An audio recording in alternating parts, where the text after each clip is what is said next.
We have this misconception about focus sometimes, that focus is to reach your goal. And you often hear people say, I'm extremely focused on what to achieve. And yes, I think that's fine. If you can force yourself towards a goal, that's excellent. But you must ask yourself, is this the goal that I really want to reach? Yeah, perhaps you can go even further. Perhaps you can find another dimension. Yeah.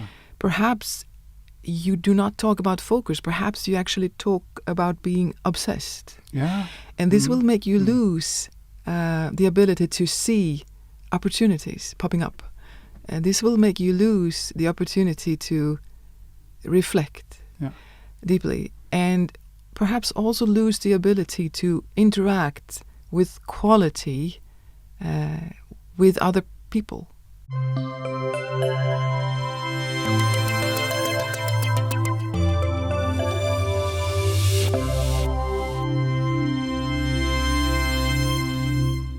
Our world is replete with media and communication. We carry the whole arsenal of news and entertainment with us in our pockets and our handbags all the time. Pedestrians used to keep their look in the distance. Today they keep their attention on a screen 30 centimeters from their face. Now, what does that do to our ability to focus? Welcome to Mind the Shift. My name is Anders Bolling. I'm your host. My guest today is Christina Bengtsson, an inspirational speaker and author and a former military officer and a world champion precision shooter. Today, Christina's mission is to help the world reclaim focus, she says. On her website, she offers a course where you can learn how to master focus. She has written the acclaimed book, The Art of Focus 10.9. Her TED Talk has been seen by over 1 million people, and she has lectured to audiences all over the world. Welcome to the show, Christina. Thank you very much. So I don't know how you feel about a label that is put on you by some people, the female 007. It feels okay, maybe. It's okay. Yeah. It's interesting. Anyway, it has to do, of course, with your background as an acclaimed precision shooter. Yes. And one can suspect that this ability to focus might have something to do with that. And also this book title, what does 10.9 stand for in the book title? The Art of Focus 10.9. 10.9, it tells us that when you are a precision shooter, a sport shooter, and you are about to hit the 10, 50 meters away, the little tiny 10 is only 10.4 millimeters. And also, the margins within this tiny circle is counted. Mm-hmm. So when I shot 10.9, actually I did that the last shot in the World Championship. A 10.9 means the center of the center. It means precision, sharpness, excellence. Wow. But on the other hand, it also shows that there's a kind of impossible act within this. The margins are so extremely small, so it's kind of almost impossible to know whether you shoot a 10.8 or 10.9. But still, it's nice to have on the book title, and it's actually nice to hit a 10.9, the last thing you do in a World Cup final. Yeah, that must be a nice feeling. Yes, it is. People like that. Yeah. And now that it's in the book title, that's excellent. Well, tell us more. I mean, how did this whole focus on focus begin? I guess it began with your military career and all that. Yes, it's a combination, I believe. It could be the fact that I simply was born having an ability, but I don't think so. I think we all have that ability. I think the ability to focus is an innate skill that everyone possesses. And what happened during the time I spent in the military and mostly on the shooting ranges, hours after hours, I learned to bring this innate skill up to a level which made me perform very well, not only on the shooting range, but also in life in general. I learned to resist impulses. I learned to think before I act, before I shoot the shot, so to say, but also in other situations. And when I left the sports and the military arenas, so to say, I kind of stepped out into another world, into the real world and the business world. And this is where I saw that, hey, people have lost something here. Yeah. So I saw that I came from worlds where focus was elevated and was respected as a necessary ability. And I stepped into a world where I saw short-term attitude, quick fix, fragmentation, attention addiction, and time poverty. And I felt that something must be done. And if I have that ability and I can feel that this has been really grateful for me to have, I felt that why shouldn't others also have a closer connection to this innate skill? I think this can do a lot for individuals, but also for the civilization, actually. Yeah, that sounds wonderful. I mean, would you say that the military is better at keeping focus and, as you say, to elevate that ability than other sectors of society? I think in some parts of the military, yes. But on the other hand, the military and the armed forces is also just and sometimes ordinary administrative place. Yes. But if you walk out into tough situations, in war scenarios, of course you meet a necessary time where you need to use this skill and where you actually practice this in a natural way. But on the other hand, that doesn't happen in our everyday life. That doesn't happen in the corridors in which we work. It doesn't happen at home. We don't have these threats around us. We think we have, but we don't. So I think we can't compare military operations where you use your sharp focus, and you can't compare trying to hit a target as a precision shooter. You can't compare that with an ordinary life. That's true. But what you can do is to understand what is this innate skill about, and what can it do in the ordinary life. So yes, to answer your question, I think the military do have a history and a background in which people, military officers and soldiers, have learned to treat their attention with respect. But I don't think it has been something which has been decided. It has been developed during the years and during the history. It comes with a cause, so to speak.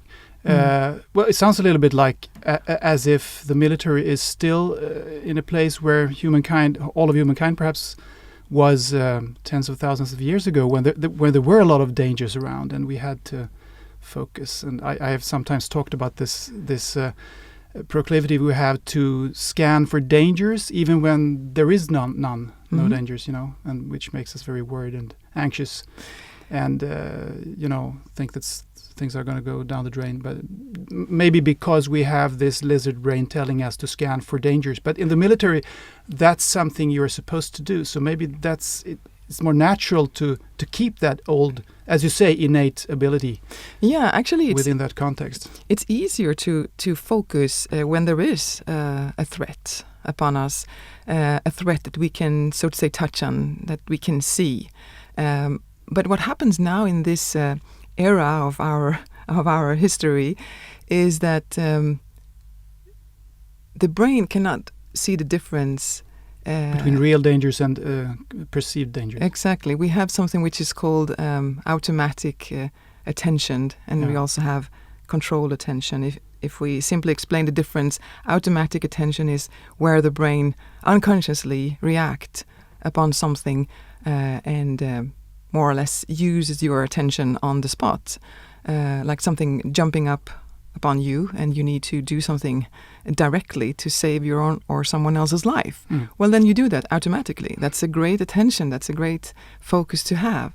But the same thing nowadays happens when there is a pling from the mobile phone or when there is an important mail coming up on the screen. Or not so important. Often not so important. But the brain still reacts in the same way and will do. So this is why we need to find solutions where we can refrain from all these happenings, from all these devices that wants to grab our attention all the time. Yeah. Yes. And this requires focus, and it requires that we move from being in the automatic attention mode towards the more controlled attention mode. That would be good for every person. Yeah. So what is it in our minds, our brains, our bodies maybe, that can help us to focus, to concentrate better? Well, firstly, I would like to say that, to put it simple, focus is... you might have heard my quote. I know I've said, just as darkness is the absence of light, focus is the absence of distractions. Mm-hmm. And this quote explains with simplicity what focus more or less is about. A focused mindset is a mind without distractions. And to explain that, we firstly need to understand, so what are the distractions? It could be different for you, it could be different for me. But there are distractions coming from the outside, but also distractions coming from the inside. You know, all these worrying thoughts that we that we have constantly. But as the brain, in broad terms, only can focus on one thing at a time, we can see that as an advantage. And we can, in our mind and in our bodies, use that, which means that, and this comes from, meditation, etc., that if you focus on just one single part of your body, and you think of that, and you almost sense it, then that can help you to get rid of all those distracting thoughts. That could be something more simple. You actually don't need to go and meditate every morning. You do that? No, I don't do that. Okay. I try to do it every morning. I don't succeed every day, but most of the days. It's good that you do that, but I would also like to say that when we force ourselves to try to focus, we lose it. Okay. It's perhaps sometimes better to lower the requirements and to just start by understanding what are the distractions, and then secondly, understand and be able to sense what are you when you are focused, so that you know what to search for. And then you may not need to do so much. Sometimes even one single thing, like a pencil or a lamp or something else in the room, can help you to get rid of the distracting thoughts. So that's one thing to do. It sounds, of course, more simple than it is, but if you practice it, the only thing you need to do is actually to understand how are you, what do you feel, what do you sense when you are in a focused mindset? And then you know what to search for. But I would say concentrating on a pen or a detail in your environment, as you were speaking about here, sounds a little bit like some kind of micro meditation, really? Yeah, that's a good expression. Isn't it? Yes, it is. But I use it more to explain what focus is about. And now we speak only in the short-term perspective. Actually, the longer perspective is more important, I would say. But of course, firstly, we need to understand what it is. We need to understand how you can get focused in a short-term perspective to be able to know how to focus in the longer-term perspective. But I would say also that you asked me about what in our minds and in our bodies can, so to say, help us to focus. I think discipline is a word that I, of course, like. But the discipline of, like you say, to force yourself to get up 5:30 in the morning and go to meditate. It's not 5:30, I can assure you. But anyway. Or to go for training or something. That's good. That's a good kind of discipline. But that's not really the discipline I mean when we speak about true focus, if I'm allowed to use that expression in this context. The discipline of resisting impulses from the inside and from the outside is a very powerful way to get rid of all these things that actually distract your mind. Imagine what a day would look like if you managed to resist the impulses of changing from one task to another all the time. If you manage to think 2 seconds before you write something on social media, for instance. If you think 2 seconds before you say something to someone else. If you give yourself just a tiny bit of time before you choose what words to say to your child if he or she is not doing what you want him or her to do. There's so many things you can win by just learning to resist all these impulses. So what are the techniques? I mean, what are the ways of enhancing it on a day-to-day basis? Is it like writing notes to oneself, things that you were talking about here? Yeah, one thing that one can do is to, when you are, so to say, trying to focus on one task, and you realize in that situation, perhaps only after 1 minute, or sometimes even after 5 seconds, or after 3 minutes, you realize that there are all these other thoughts or wishes that pops up. It could be simple things. It could be something that you feel that you must do later in the afternoon, or that you feel a little bit stressed by the fact that you didn't answer this or that person in that email, etc. I think we can all relate to that. Yes. So instead of changing what you do, because that will make you keep on doing changes all the time, you take a paper and you write all these things down, and then you leave the paper, you go back to the task you're supposed to do, and then after you're done with the task, hopefully, you can look at this little paper and see that, that's right, I should answer this person, etc. So that's a way to practice it, to go back and to discipline yourself, going back to what you were supposed to. Compartmentalize the distractions, so to speak. Yeah, it's also a good expression. To keep them out of the focus that you're supposed to have right now. So meditation could help, but you say that you shouldn't think that you must do that every day, but you could do it. And are there any other physical exercise good for this ability? Yes, of course it is.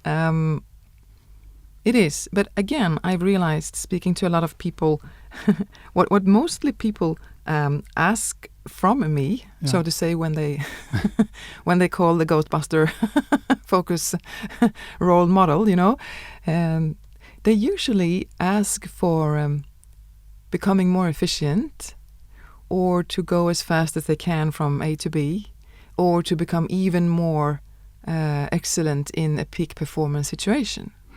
And then I have a choice to say to them that, yes, this is what focus is about, and I can give them some tips. But I feel like, and I think it's important that we highlight the fact that focus is so much more. There is a deeper context. There is a deeper dimension regarding focus and what focus actually is, than simply trying to become more efficient or trying to move from A to B as fast as you can. Yeah, because I understand that one of your core messages, speaking of what you just mentioned here, is that this is personal. It's not just a technical thing. It's very personal. And you say somewhere, I think, that we should have the courage to concentrate and focus on what is meaningful and important to us.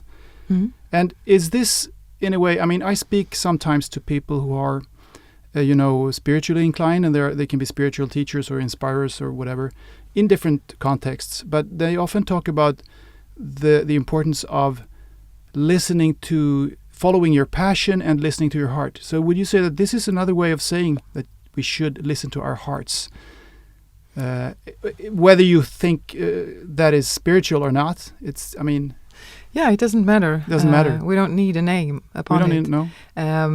Yes, I would say yes. because what has happened lately, I believe, is that we have changed the view upon focus, upon the word focus. And I think this comes from media, it comes from sports, etc. We look on people in the television or in the screens, and we see them having an athlete having his or her jump for her life, for instance, and the journalists are saying that, oh, look at her, she's so concentrated, she's so focused, look at her eyes, etc. And then everyone thinks that this is what focus is about, to peak perform, to once in your lifetime do the best thing you can do, something that you've practiced to do for many, many hours during many years. But again, yes, this is just one part of sharp focus. And I feel like asking the question, what do we know about this person that we see in the television screen? Maybe he or she is just fighting very hard to get rid of distractions or get rid of nervosity. We can't know if he or she really is truly focused or not. This can't really be seen. It must be felt deeply within the person that is doing this, whatever exercise. And so when people ask for focus and they say to me that, dear madam, I've lost focus, I try to help them to understand that focus is much more than trying to peak perform. We're quite good at that, actually, to peak perform, because then you are in a, so to say, isolated situation where you're allowed to take away all other distractions and just do one simple thing. The challenge is to be able to do this all the time in your everyday life. Yeah, and again, sports are not always comparable to our everyday life. No. Our everyday thankfully. Yes, and the everyday life and the business life, etc. Key persons disappear. Goals are changing very fast. The environments are changing very fast. We need to deal with things very fast, and that's not what the sports life looked like. In the sport life, take the shooting as an example. The target has the same size. Even though it goes 4 years in between. Even the competitors around you are the same. The distance is the same. Someone is probably telling you, a coach is telling you exactly what to do to be able to perform. And this is not what the other lives, so to say, look like. That's true. And your question, what was your question? Well, it's I was asking about this personal thing, that it's to follow your heart and follow your passion, yes. More than just, as you say, peak perform and see it as a way of just in the moment be able to perform. Exactly. So it starts there that focus is more or less presence. Yeah. In being in the now. Yes. That is a complete focused mindset. But if we look upon what the society looks now, there are very, very many things that distract this opportunity. And to be able to be in the now requires practice, and it requires an understanding of what being in the now actually means. And I think also when you say listen to your heart, I would call that, from my perspective, reconnect to your core identity. And this is where you find your core values. And if more people could dare to give themselves a little bit of extra time, to give themselves, their inner core, a little bit of extra attention and respect, more people would be closer connected to their inner core values, to their inner gut feeling, and to know what's right and wrong, and to more or less reconnect to those fundamental values that underlie a focused mindset. And I think this is really, really important. And it requires time. It requires that people dare to say no. It requires that people dare to find a self-esteem within themselves for what they are, instead of always searching for that somewhere else. Do you see what I mean? Yeah. It makes sense, and it sounds great actually, and you're very eloquently showing that focus is so much broader than the how the concept is perceived today in our society, as you were saying. I mean, when people talk about focus, they don't talk about these things, this inner core, but I guess that's what it's all about. Yeah, it is. I often meet business leaders, for instance, who are struggling with, their main goal for the business, for instance, or for an organization or an institute. And they have difficulties to what we can call stay on target. And they are searching for to bring themselves back into what really is important. Why am I doing this? Or how can I help the employees to know why they do what they do? Yeah. And they're searching more or less to find what was the greater purpose. Yeah. And sometimes they maybe should do something different. Yes. If they go into their core and listen inwards, they might come to the conclusion that no, this wasn't right for me. I should do something different. So exactly, yes. it doesn't mean that you have to continue doing what you're doing just by finding your focus. It can mean the other way. I mean, the different path. And I think we have this misconception about focus sometimes, that focus is to reach your goal. And you often hear people say, I'm extremely focused on what to achieve.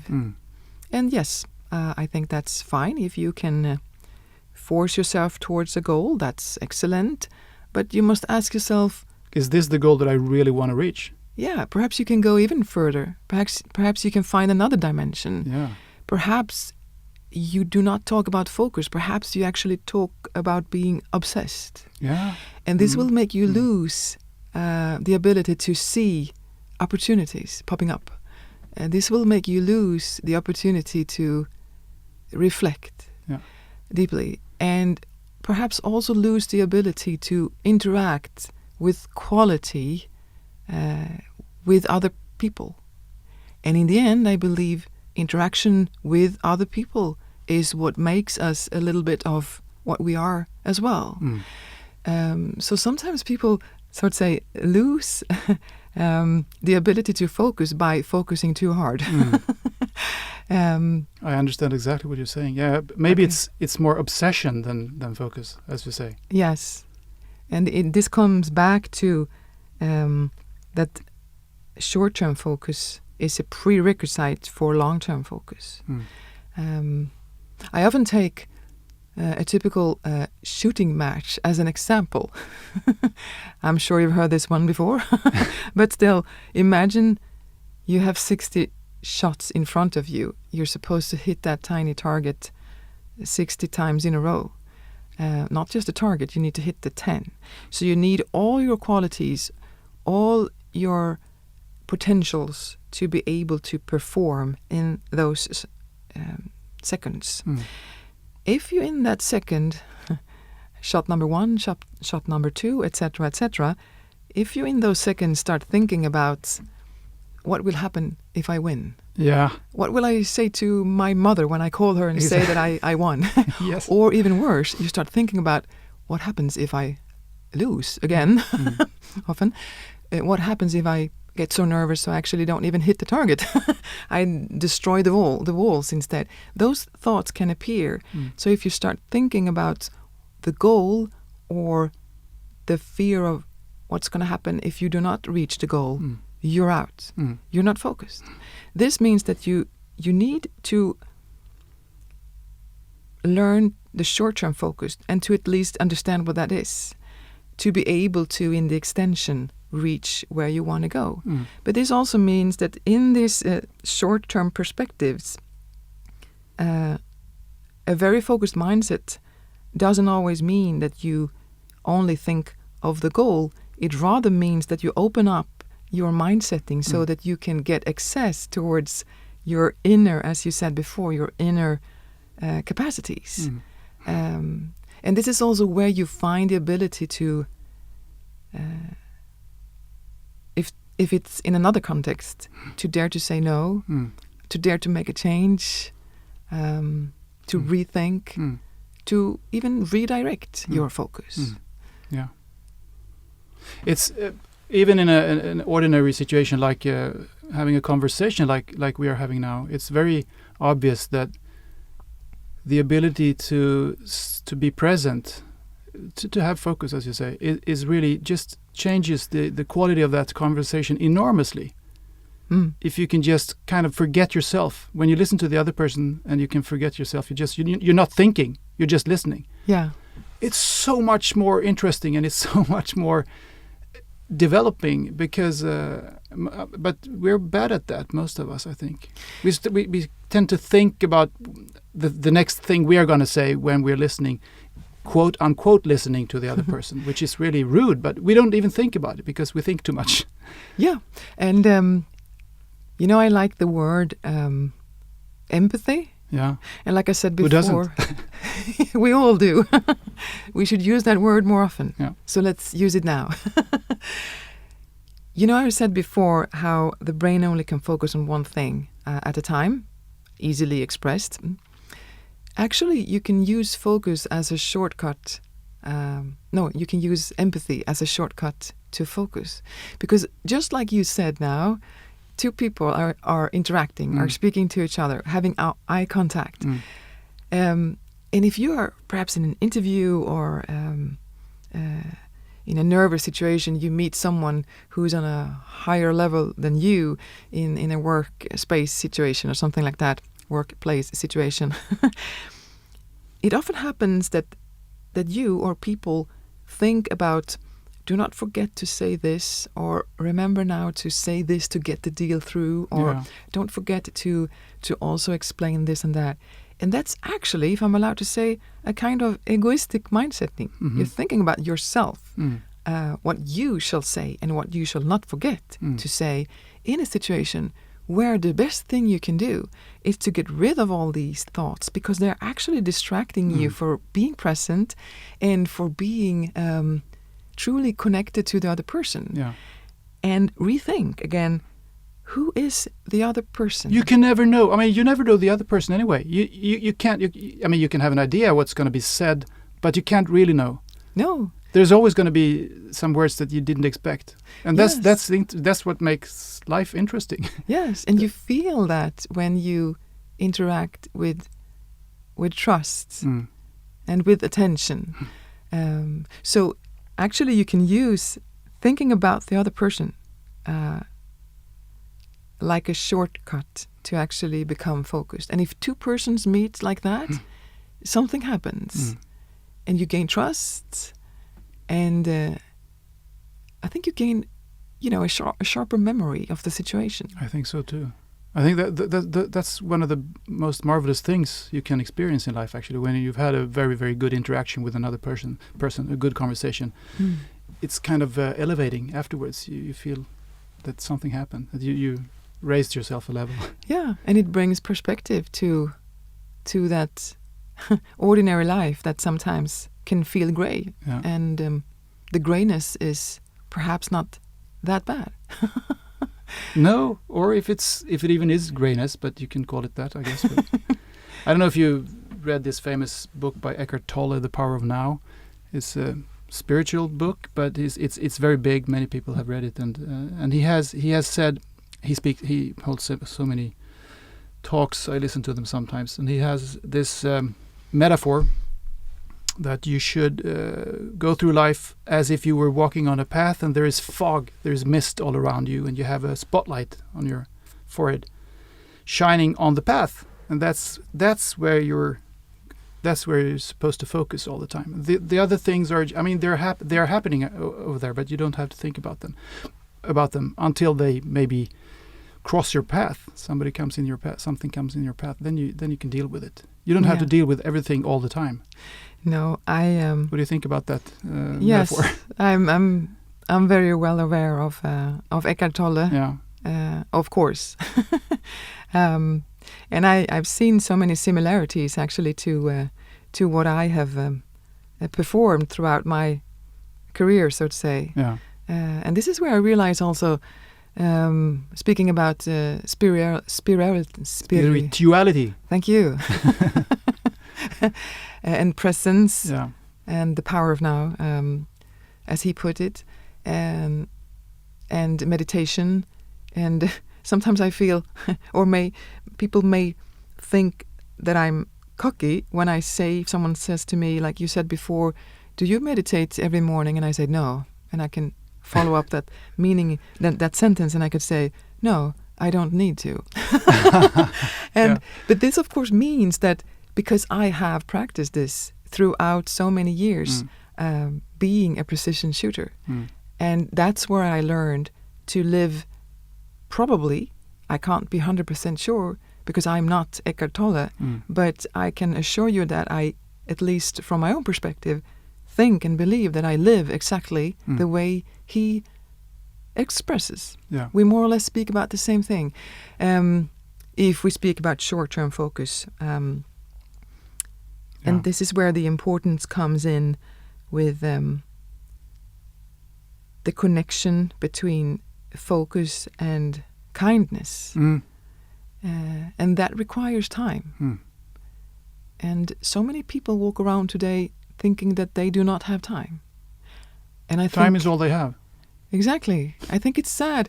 We live, if we look upon the mankind in history, we are probably, I don't have this meta research in front of me now, but I think we can agree upon the fact that in most parts of the world, we live longer now than we did several hundred years before. Sure, yes. Yes. That's a fact. So we do live long, most of us. But yet, people are thinking that they need a bucket list. And they think that they must do so many things so they don't regret that when they get old. And this fosters a kind of stress. And people often say that they do not have time because there are so many things that they must do. I say differently. I'm one of the few persons on earth who can say, hello, my name is Christina Bengtsson and I have time.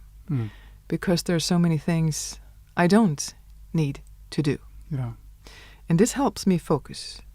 But it requires, again, a discipline to dare to say no and to build up your self-esteem through what you are and what you have instead of constantly chasing for what you are not and for what you do not have. Yeah, that's wonderful. I guess that you have experienced how little you miss actually when you don't do a lot of things that many other people do. Yes, I almost start to laugh. Yeah. Sometimes I'm even I'm sometimes doing that a little bit extra to just see what happens. Yeah. And what do you mean? Doing what a little bit extra? I say no a little bit more often than I actually need to. Okay, just to see what happens and to bring myself into situations where I might be sad because I didn't do what I really wanted to do in one or another situation. But I mean, all the time, I realized that it was a decision taken on my own, and that means that I was in control. I was in a cognitive control, and that feels good. Yeah. And there's nothing that tells me that I cannot do that thing or take that opportunity another time. Because there's so much going on within us, and as you said, between people, that we do not see because we do so many other things. Well, just something like listening to the news, which I mean, I've been a journalist for 20, 30 years. I often talk about this, but I have cut down on my news consumption quite a bit last 2 years or so, and it's a big difference. I realize that I really don't miss anything important that's happening. I mean, I get to know that anyway. So most of the news is just a reuse of nothing that's happening, really. I mean, there are so many. It's just the same going around, and people tend to think that this is the important thing. We have to listen to this. You have to be aware of the world and listening to what's happening, and they just get anxious and worried. Yeah, that's sad. That's sad. There's no point to it. I see that. I call that. I see how many of us that are upset, if I'm allowed to say so, about irrelevant things. Yeah. That's exactly the thing. And we must know that many digital platforms are designed to grab our attention, so that we stay on these digital platform for a longer period of time. But I think people have understood that now, but still the question is there. So how do you manage to not keep scrolling on social media, for instance, then? But of course it's twofold, because it's a wonderful thing that we have all this information available when we want it. I think. I can't see anything really bad in that, but it takes, as you say, discipline, a lot of discipline. Yeah, and maybe it's a kind of child diseases that we have now, that we're still not used to having all this information accessible, but maybe it's something that we can learn to handle in a wise way. I think we need to learn to handle it, because what will the world look like if we do not? I'm thinking about this. What happens with a civilization where everyone wants to be seen and wants to be heard as much as possible all the time, by as many people as possible? Because that's actually what's going on these digital platforms right now, at the same time as people are afraid of missing out the news or the viral happenings or movements, etc. Maybe this COVID thing has been good for us. Do you think so? Because we haven't been able to be out there so much. We have been forced to, not so much in Sweden, but in many countries, people have been locked down. They've been sitting in their houses, in their homes. Yeah, perhaps. I don't know. You have to ask me again in a few years, and I've made observations. Yeah. But one thing I have observed is a little bit of the opposite. But no problem. Everything can be solved. We do have such a potential as human beings, so I don't really see the problems. But sometimes we need to, and this is why I use the words reclaim focus. And this is where we can find all this potential that we need to be able to meet future challenges as a mankind, actually. But I've seen in the pandemic that many friends and colleagues, so to say, many of those working perhaps in businesses where they are supposed to be out on the internet, and many of those who were used to perform in meetings, in conferences, etc., they felt an urgent need of, walking out into the internet, into the digital era with more content. And the driving force that I saw was that they were afraid of being forgotten. Okay. And this is something I've been thinking about quite a lot. The fear of being forgotten made people share, if I'm allowed to say, a lot of irrelevant things on the internet, on the social media platforms, just to be sure that they will not be forgotten in the pandemic. I did the opposite, of course. And as always. And I don't think I'm forgotten. I can't know, but I don't... I invited you because I found you. Exactly. And it doesn't matter because I don't feel being forgotten, which shows probably that the important thing is not to be seen and to be heard by as many people as possible. It's just something that we have started with because everyone else is doing that. But why don't try to do the opposite then? When everyone else is standing on toes, so to say, trying to be seen as much as possible, try to step back. Try to say no. And this is where you will find this reconnection to what your true capabilities are. And you will perform with quality instead of with quick fix. Yes. This sounds spiritual in my ears, but I don't know whether you agree or not. But the thing you say about not needing to be seen or heard by other people, because I think we are truly seen and heard and loved all the time at our core, at our inner our inner selves or our higher selves. It's there all the time. So I think it's very, very wise what you're saying here, that we really shouldn't concentrate so much on being heard and listened by other people. Finding our own inner passion and our own inner values, like you were talking about, is the most important thing. Yes, and we have speaking about that people feel that they do not have time. Some of them, I think that to curb and sort of say accelerating time poverty, we need to rethink in this sense and realize all the things that we don't need instead of focusing on all the things that we think that we need. Yeah. If you see the expression. And another thing which I believe is important and that I want to highlight as a focus role model is that we need to be, I wish that we can be every adult or those who have at least a life where they are not in a very difficult or threatful situation, that adults can be, or at least try to be, role models for focus for their children. Because as you say, the most important thing and the finest thing perhaps you can give to another person and to a child is, of course, your love, but that requires time and attention.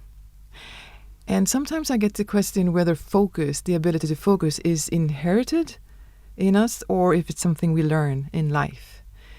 And I cannot answer that question by 100%, but I think that focus is something which is, and that I know, innate. And this means that if we give our children time and attention and show them what this actually is, they will more easily, in the extension, when they grow up, know again what to search for. And that will help them to learn to respect their own focus within themselves, perhaps better learn them to resist impulses, to respect their own focus. And when they do that, then they will also more easily respect others' focus and attention. And I hope that can develop a mindset where we more easily help each other to respect this innate skill, which means that you may not post irrelevant things on social media all the time, for instance. Yes. And you may help each other by not staring, if I'm allowed to say that to you as a former journalist, staring at the news all the time, and to more with a greater power understand what is truly important for me, what can I do in this intensive world, and what can I not do. So, speaking about children and what we can teach them, maybe we can also speak about what they can teach us, because sometimes I wonder, I think it's innate, as you say, we're born with this ability because we have something at our core which shows us what we really are and what really is how we're supposed to live our lives. And you can look at very small children. They are, in a way, if you look at them superficially, you might say that they're very fragmented, of course, because they go from this activity to that to the other. But on the other hand, they're very much in the now. So they don't really think. I don't think they don't change activity because they had been doing some active mental exercise where they thought that I should do that instead, because they do what they feel like doing. And if there is something very, very interesting happening, they're very focused. I mean, if you're a parent or a grown-up who's very good at speaking with small children and telling stories, maybe horror stories or whatever, they listen so intently, extremely much so. I mean, 5-6-year-olds, even younger. So maybe we should listen. We should learn from them. Yes, I like that sentence, and it reminds me of what shall we call them? I call them my focus enthusiasts. Yeah. Some people would call them fans, But a person who, I think he had read my book or he was just about to read my book, And he wrote to me. I can't answer all people writing to me, but I try to, of course. And I answered him, and he wrote to me exactly this. Mhm. It was just 2 days ago. He was born in another country, which I don't know, and then he moved to Canada, and now he was so happy because now he was able to buy my book. Very nice. But he wrote to me that he had, for 4 years, since 4 years back, started to think about how much he missed this feeling that he had as a child when he was focused. Yeah. And that's why he contacted me after 4 years starting to read my book, and simply just wanted to know if this was something I had in my perspective and in my concepts. And I needed to be honest and say, well, I don't write specifically about that, not yet. I will, but I think he was spot on, and he more or less gave me something also where we see focus with other eyes than just thinking about efficiency and trying to get rid of too many emails during the day, etc. Exactly. This person showed me, and there are many persons like that who writes to me, but it's nice to see how they express this, and to express it in that way that I miss what I felt when I was a child. It's kind of interesting. And some people would say that, well, life changes. Hey, grow up, you know? Yeah, but you still have that inner child within you. Yes. And as you say, we must listen to the children. Yes. So what shall we then listen to? Well, I think I see this in my son as well.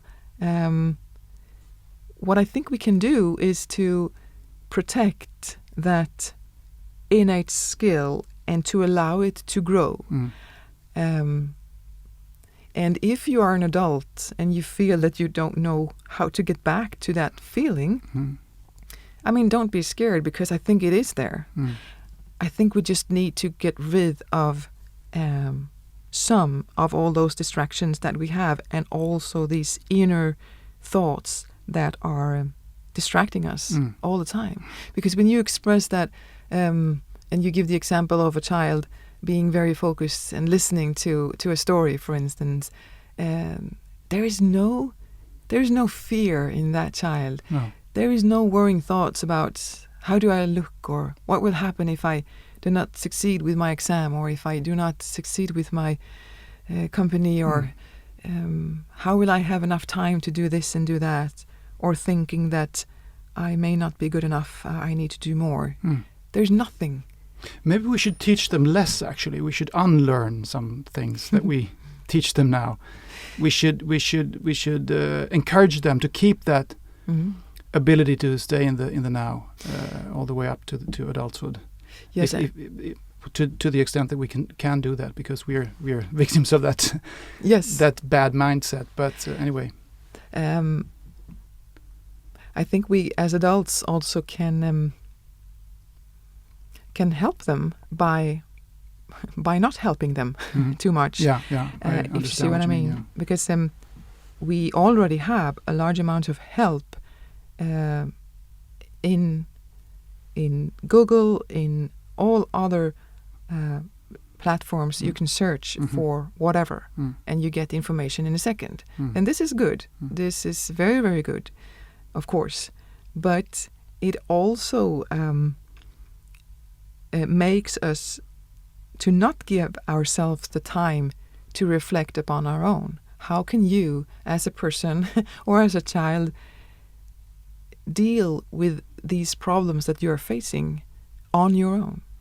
And if you let children to deal with their problems on their own, not completely, of course, and it depends on what kind of problem it is, but give them time to use their cognitive potential and emotional potential to deal with those problems or these worrying thoughts that starts to pop up after some while in a child's mind as well.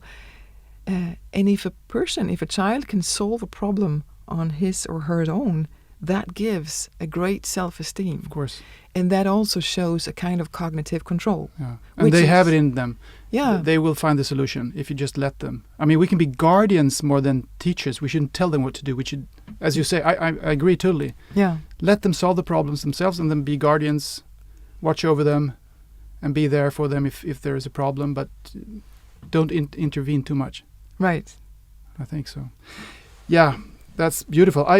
You've been talking a lot about time. And things take time. We need time. People say we don't have time. You say we have time. I have time. I'm Christina Bengtsson and I have time, you say. So what is your view on this is a philosophical question, time and the mind, because many people get out of focus because they worry, of course. That's the main problem, I think. And worry comes from being concentrated or being distracted by thinking about the future, the so-called future, I often say, and the so-called past, which both in a way don't exist, because what exists is what you're doing right here and now. So how do you see these things? Do you see the future and the past as only mental constructs that stop us from kind of seeing clearly? In a way, yes, but we must not be too afraid again of thinking about the past and the future, because that's normal. It is, yeah.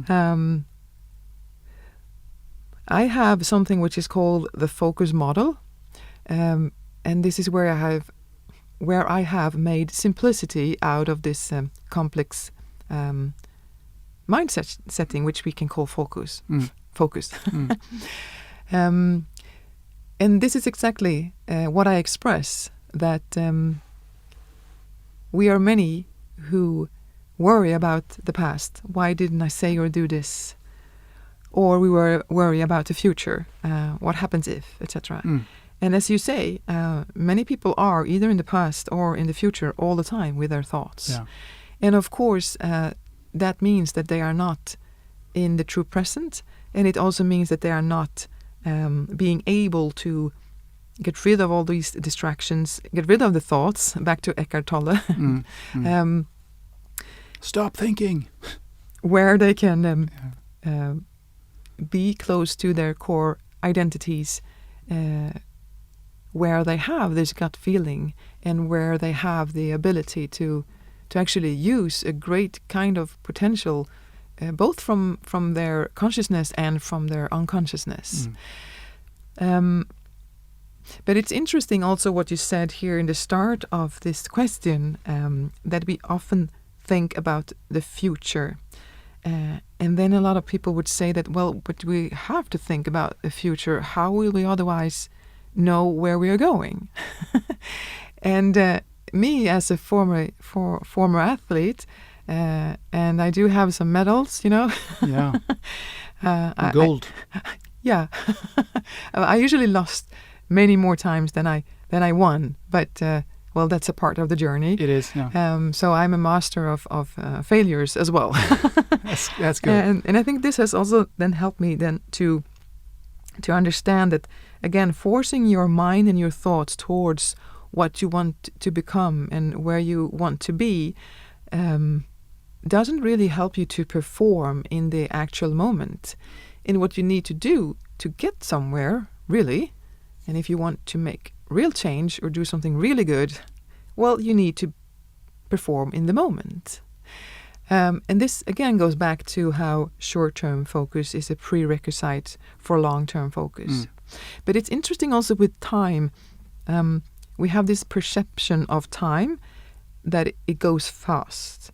You know, I have so many female friends, male friends as well, but it's usually actually the female friends who says, when we speak about the children again, and they say, oh God, time goes so fast, and now they are 12 years old. Enjoy it when he's 4 years old, because soon it will be gone, you know, he'll be a teenager. And, yes, yeah. I do not feel that way, and I wonder why, and I think it has got to do with the fact that I know how to be focused, and I make my son to be focused as well. And this means that we get a lot of times where we interact so deeply, so the time almost stands still. well, it doesn't, but this is how it feels. And that's exactly or how or that we realize that it doesn't exist actually. Exactly, it's a clock time. Clock time, but I mean, if you go out in space, we know that this from physics, that out in outer space there is no time. There's only space. Talk about space time, but so I mean, everything is relative. Everything is relative, and it's a perception. Can we sense this space without having the clock time? That's an interesting question, and this is why I say again that, hey, life is long. Yeah. And then I do not mean, because of course people can happen to have an accident, or we have lost people in the pandemic and in cancer. That is not what I mean. What I mean is that if we are, and I call this focus in the short-term perspective, if we can manage to feel that we are a little bit in control of the perception of time, well, then we can make, and it doesn't have to be all the time, just sometimes, every now and then, we can make 1 second to feel like very, very long. And those short times... It's about quality, isn't it? I mean, if you live a miserable life for 90 years, or you have a happy life for 25 years, which is worth the most? I mean, yes, and I think those short time perceptions, if that even is an expression, but I'm sure at least you know what I mean. It is now. Yes, you don't need to walk around and feel that you must be happy, because not even happiness is something or not, so to say, in this very moment. You just are. Yeah. I think that's the ultimate happiness, actually. I mean, when we talk about happiness, we often mean something different. We mean joy or ecstasy or something like that. But happiness, I think, is just, as you say, being in the moment, or just realizing that you exist. Yeah. It's a very relieving feeling. I mean, I don't experience that very often, but when I meditate, sometimes when I do that, I can actually reach that state, kind of a void, Yeah, divine in a way. Yeah, you're just there, and there are no thoughts really. You can get images, you can get maybe a word or two, but it's not. It's more like, oh, that's interesting. You just look at it. Well, anyway, we won't go deeper into that.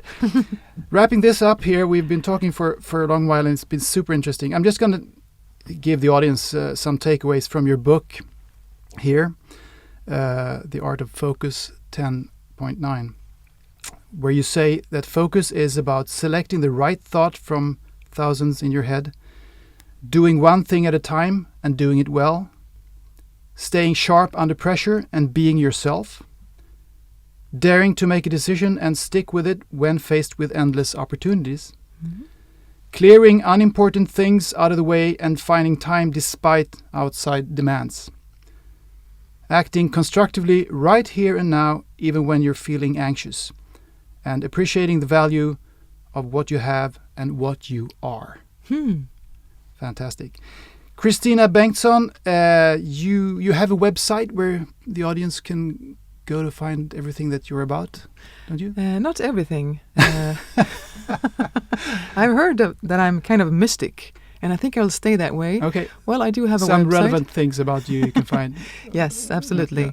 There is a website, and it's called www.christinabengtsson.com. Yeah.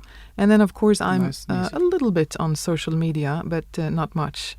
And there will come up some short movies, I would say, on YouTube, but never any quick fix. Never any 5 points for better focus during this Thursday. I do not believe in quick fix. No. I resist to respond to people's superficiality, and that shows, I guess, in my what do you call it? In my in the way I'm seen. Yeah. Officially. Okay. Mm-hmm. Yeah. Christina Bengtsson, thank you so much for joining the show, and I hope I've been able to focus. Absolutely. Yes. 10 point, shall we say 10.7? Okay. I'll settle for that. Yeah. Thank you. Thank you for now. Bye. Thank you so much.